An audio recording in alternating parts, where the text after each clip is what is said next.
Tidak bisa dipungkiri lagi bahwa korupsi adalah akar dari masalah kemiskinan dan kesengsaraan rakyat.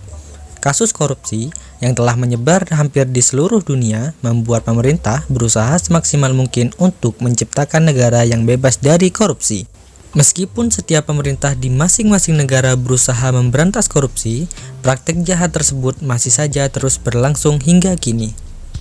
Untuk mengetahui seberapa korupnya suatu negara, sebuah badan non-pemerintah yang berbasis di Jerman bernama Transparansi Internasional selalu menerbitkan daftar negara paling korup di dunia setiap tahunnya. Berikut ini adalah 5 negara paling korup di dunia berdasarkan data dari Badan Transparansi Internasional.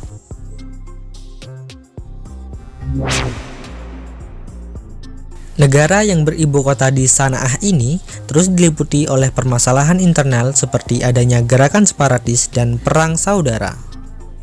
Awal mula tindak korupsi di negara ini dimulai ketika pada 1990 Presiden Ali Abdullah Saleh membuat kerabatnya menguasai perekonomian dan militer di Yaman. Kebijakan presiden yang dianggap merugikan tersebut akhirnya menjadi pemantik munculnya gerakan separatis yang bertujuan untuk melengsarkan kekuasaan Presiden Ali Abdullah.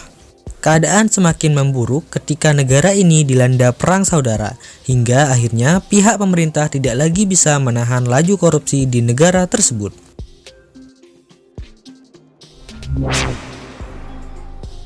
Sama halnya seperti Yaman, negara Suriah sedang mengalami konflik dalam negeri yang diakibatkan oleh perang saudara.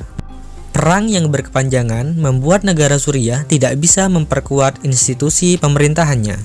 Korupsi di negara ini diperkirakan terjadi karena pemimpin yang menjabat begitu lama. Saat ini, Suriah sedang dipimpin oleh Presiden Bashar al-Assad yang telah memimpin semenjak tahun 2000. Sedangkan Presiden Bashar sendiri menggantikan ayahnya yang telah menjabat sebagai presiden hampir selama 30 tahun.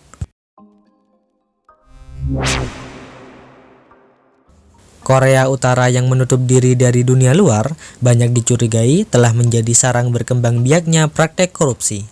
Menurut laporan PBB, suap menyuap di negara ini terhitung tinggi dan tidak hanya dilakukan oleh pejabat saja, melainkan juga dilangsungkan oleh rakyat biasa. Pemerintah Korea Utara membatasi jatah pembelian makanan bagi setiap rakyatnya, sehingga negara ini terancam kelaparan. Jika seseorang ingin membeli makanan lebih dari yang dianjurkan pemerintah, maka mereka perlu menyogok pada pihak-pihak tertentu. Kebijakan yang diterapkan oleh Korea Utara tersebut disebabkan karena negara harus berhemat demi mampu membiayai kebutuhan dana senjata nuklir milik mereka.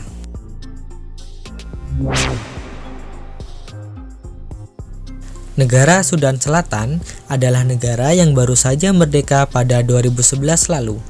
Mereka berhasil merdeka setelah mampu melewati perang saudara yang banyak memakan korban jiwa. Nampaknya, setelah merdeka, negara ini justru diisi oleh pejabat yang selalu mementingkan uang. Hal tersebut dibuktikan oleh tingginya praktek penyogokan terhadap pejabat pemerintah. Segala urusan duniawi di negara ini akan lebih mudah diselesaikan dengan cara menyogok orang-orang berkuasa. Hingga saat ini, Sudan Selatan banyak menghadapi masalah disintegrasi bangsa dan kondisi tersebut dimanfaatkan oleh pejabat pemerintahan untuk melakukan penggelapan dana.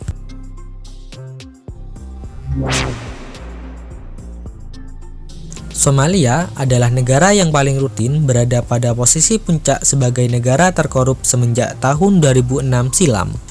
Alasan mengapa Somalia menjadi negara terkorup di dunia adalah karena kondisi politik yang tidak stabil di negara tersebut.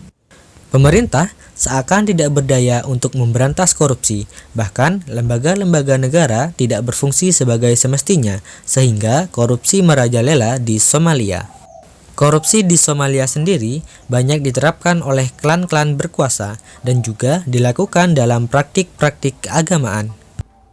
Sebagai tambahan informasi, menurut Badan Transparansi Internasional, Indonesia berada di posisi 90 dari 176 negara di dunia. Sedangkan negara paling bersih dari korupsi adalah Denmark, yang diikuti oleh Selandia Baru di posisi 2 dan Finlandia di posisi 3.